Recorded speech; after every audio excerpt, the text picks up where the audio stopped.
victim-friendly forensic management for the humane management of sexual and gender-based violence. So she is going to talk to us on the institutional aspects of humanness. Thank you very much, sir. Ladies and gentlemen, my topic for today is promoting humaneness at an institutional level.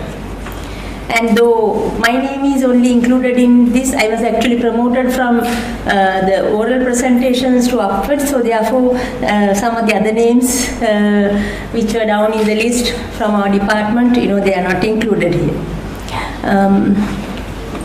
I just want to take some words from one of our Sri Lankan people who have told about humane qualities.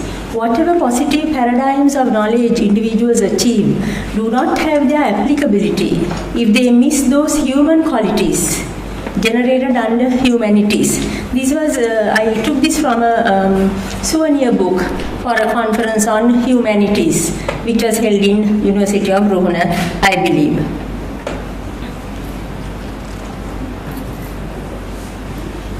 Now, speaking about the institution, this is our institution, the Department of Forensic Medicine, and again I found this interesting quote. What this says is, if an institution is called humane, when an institution is called humane, even if one or two individuals in that institution are not humane, sometimes that could be compensated. Then the second point it makes is that humaneness may be a measure or a judge. On the other hand, it could be just a goal, an ideal or a goal. So in order to make our institution a more humane one, we took a three-pronged approach. So these three are humane approach into routine forensic services, promotion of humaneness among and between all staff, and promotion of humaneness in medical education.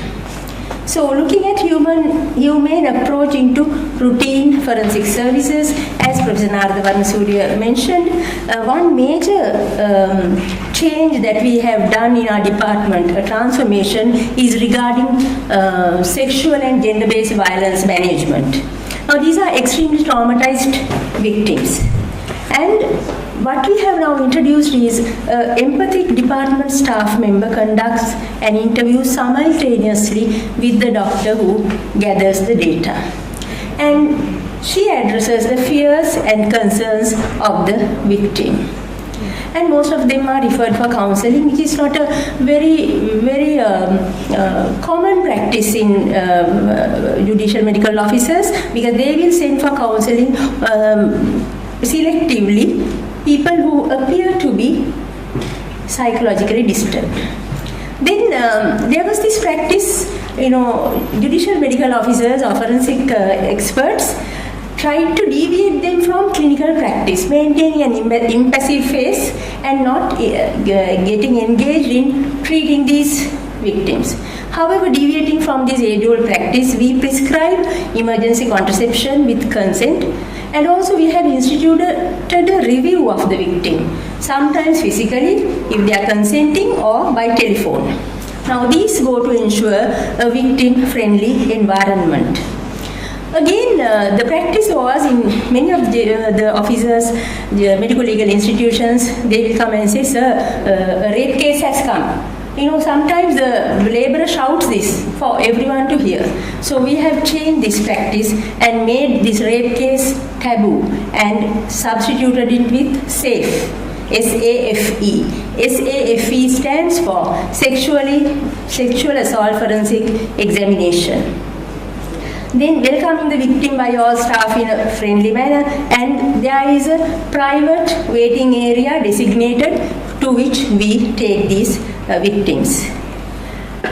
Also, we instituted a victim satisfaction survey because we wanted to improve our services, so that with those inputs, we gave a feedback to ourselves during the departmental meetings to upgrade it, as well as the police.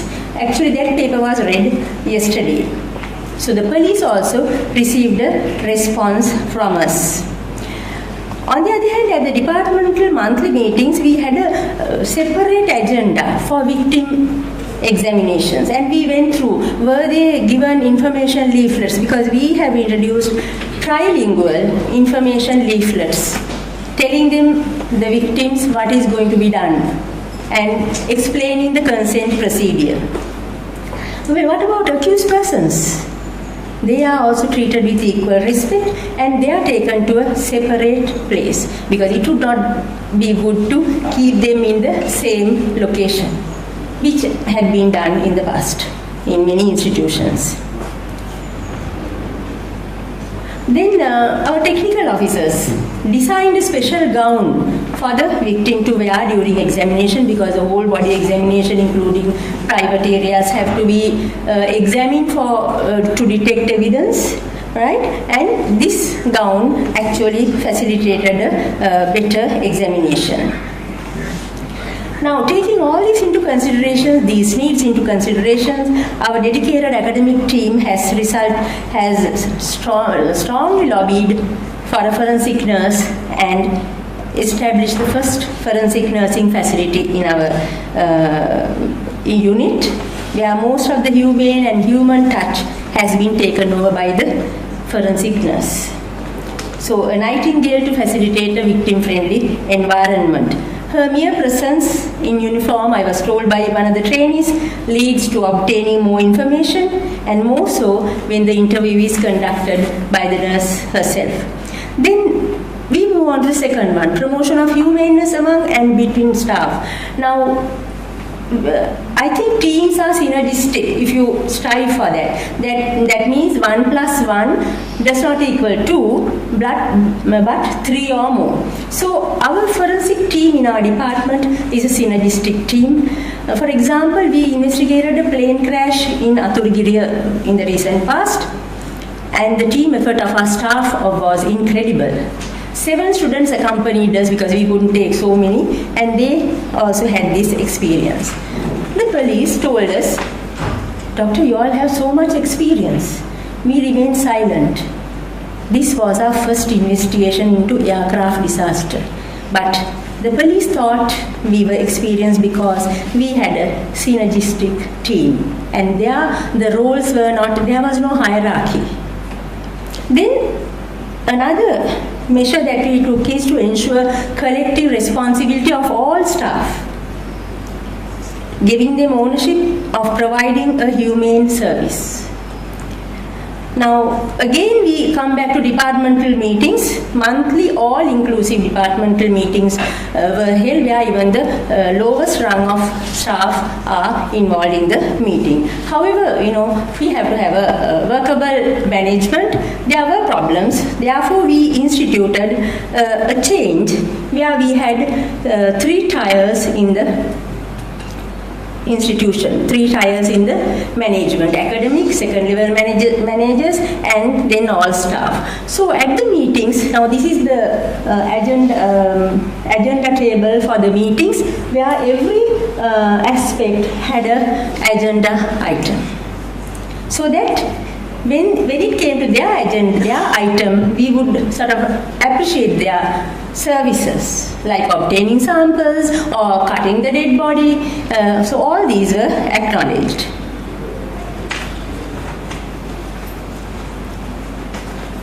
Then, of course, there are challenges, because for the top management people, it is not easy to interact very closely with the lower rung staff, because if the hierarchy is broken, then sometimes it is difficult to get work done out of them. So this is also a learning experience, and it can be done. You can divide that skill and learn from it. Then another innovative trend in the department was inclusivity of all staff in frontline teaching activities. Many non-academic staff participated as standardized patients or SP, and trained by academics. Their services as SP are used by the PGIM not only for forensic examinations but also keys of other disciplines. Our academics had a workshop, a national level workshop organized by the UGC for sexual harassment inquiries, which was for senior academic staff in 2016. Significant input for writing of the script was by whom? It was by the attendant category, because they could say what they have experienced, sexual harassment wherever it is, and these people role played as victims.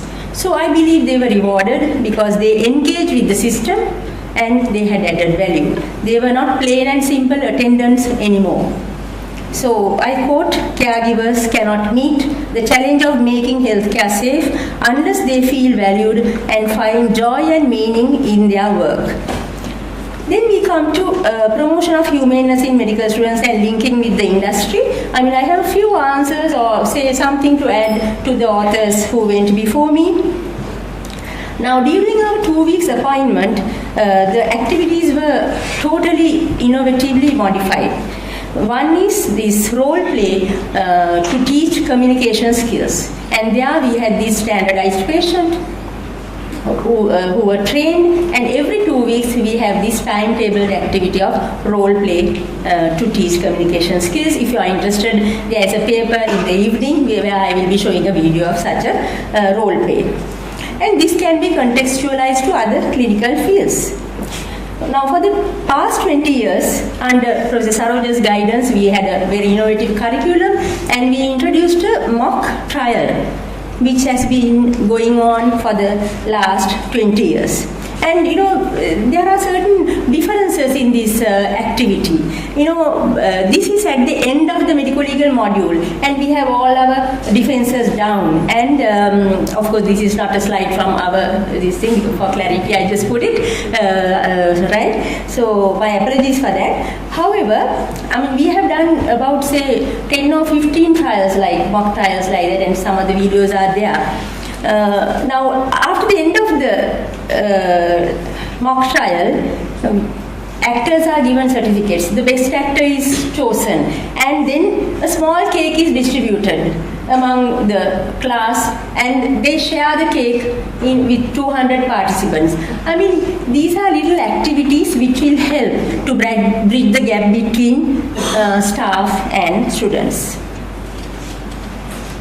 A similar mock trial at the 2-week appointment was held with the judge role played by our crime scene expert. So these non-academic staff also are teachers in that sense of the word. Then I hope this video will work.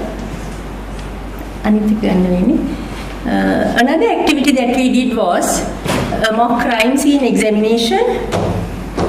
Now, this is not only to teach forensic medicine, but also to test whether they have acquired interpersonal skills, leadership roles, and that can be tested. There are so much literature online, like there are rubrics that are called rubrics, and we can test the students on these rubrics. And in a very non-threatening environment, these students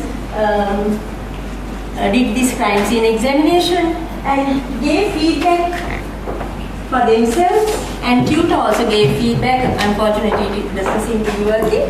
However, I think it can be done. It needs a lot of work and time, but something can be done. We can try to do that.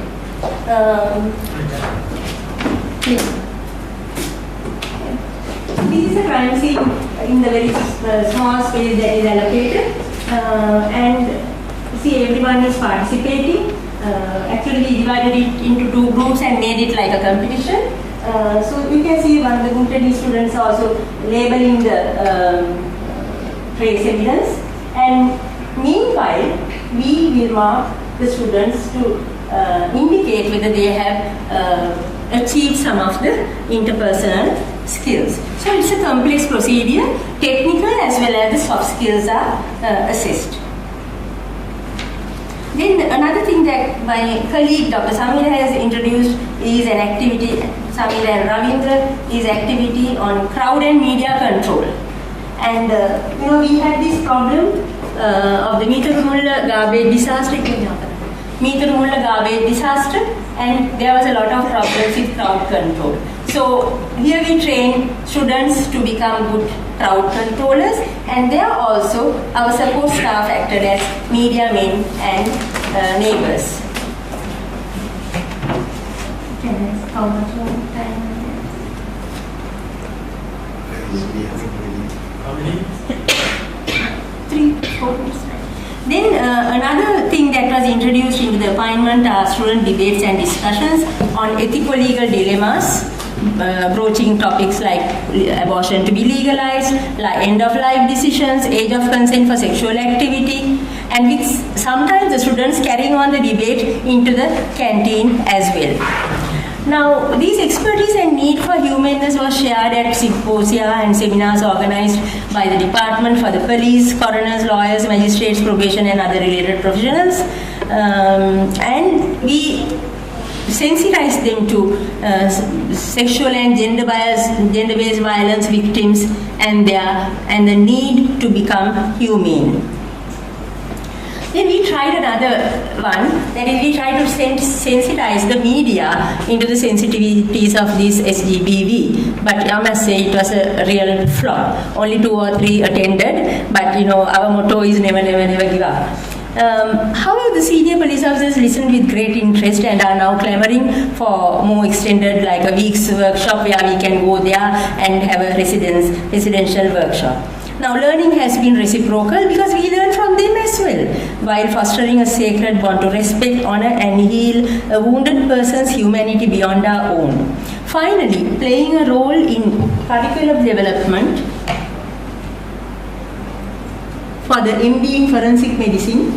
Now, this is the format of the internal periodic in-service training assessment for the first 6 and 12 months. You will note how we have, now this was formulated in 2013. You will note how we have incorporated work ethics, integrity, acceptance of constructive criticism, honesty, accountability, punctuality, reliability. So, communication and working with others in the unit, although it was not discussed in this forum, communication and working with others outside the unit or discipline. And the next slide will show supervisory and helping role. Helping other healthcare workers, attendants and technical officers, and willingness to serve when required also includes putting others above self. It is not easy to do, although it is easy to say. Then responding to summons, because that is in our field, we have to respond to summons to send reports. Otherwise, if they are delayed, these victims are really rustified in courts. Now, I want to ask a question. This is also there. Holistic medical legal management. I know it includes things like consent as a process. Now, yesterday we heard, there were narratives about consent being a process and not really identifying the patient's aspect. So here we have told the students at least that this is expected of them. That is one step forward, I believe. Then I would like to ask the question, is our institution a humane one? Well, who will measure it? In my struggle through life, I draw inspiration from the Bible, which says about the fruit of the Spirit. And, it talks about all these things like love, joy, peace, and all that. But I must say, I possess almost none of these qualities. But I have a yearning to achieve, because I am said to be quite a disciplinarian. But I have a yearning to achieve these to some extent. I believe that is why I want to do these things. Likewise, our department has a goal to become a more humane one. Thus, we promote humaneness within our perceived embalmed department, because that is how people see us, but I hope now you see differently, but with resurrected bodies. So I think it's like a train which climbs a mountain and says, I wish I could, and then say, I think I can, and then say, I thought I could. We can't say, I thought I could. We are just saying, I think I can. So I think we are somewhere there trying to promote humaneness at every level. Thank you. The paper is now open for discussion. Those attributes for the MD They are all subjectively assessed. How are they assessed? Who had all these criteria? It is assessed by the trainer. I mean, that is. How does he assess? Yeah, that is true, sir. I mean, thing is that they also need training. It's a pure subjective impression. Could be. That's true. But having them, merely having them there will indicate that that is expected of them. But if it is done very subjectively, arbitrarily, it can be very dangerous. But you can't. Right. Humanness is All subjective. everything is that. And also the mock crime scene, you said your assessment. Again, I believe it's a formative assessment. Of course. The marks are not valuable. No. Right. Formative and there's formative feedback and discussion, lot of stuff. You showed one slide where you're doing professionalism and ethics for the postgraduate. Yes. Is that part of the professionalism and ethics course that was started in 2015? Where we do the introductory module Yes. and then the Yes. different boards of that. So you're continuing. No, that is actually, it is a feedback form for the supervisors. Whether they display, professionalism. You're not actually teaching some ethics to the postgraduate. Not in that sense.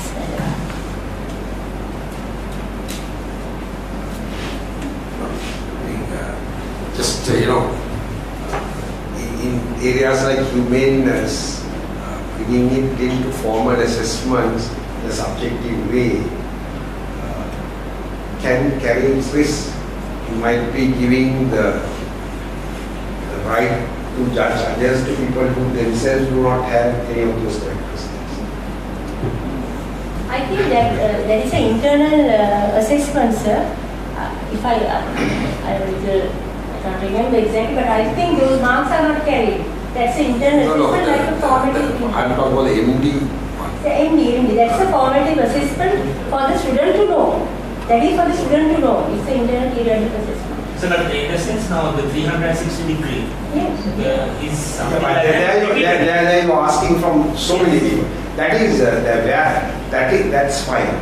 When you are doing it from a multi-source, it carries some value. Yes. When you give it to one single individual, One, but multiple you have. Multiple. Single but multiple. And then there are some others. There are external assessments also, where the trainer will go there and then assess. So all these would be required. I mean, what you are saying is true. That is especially for high stake exams where the ranking becomes very important. Otherwise, okay. These marks are not included in the internal assessments even. Feedback. It's feedback, yes. any more questions? Okay, so we are on to the final presentation.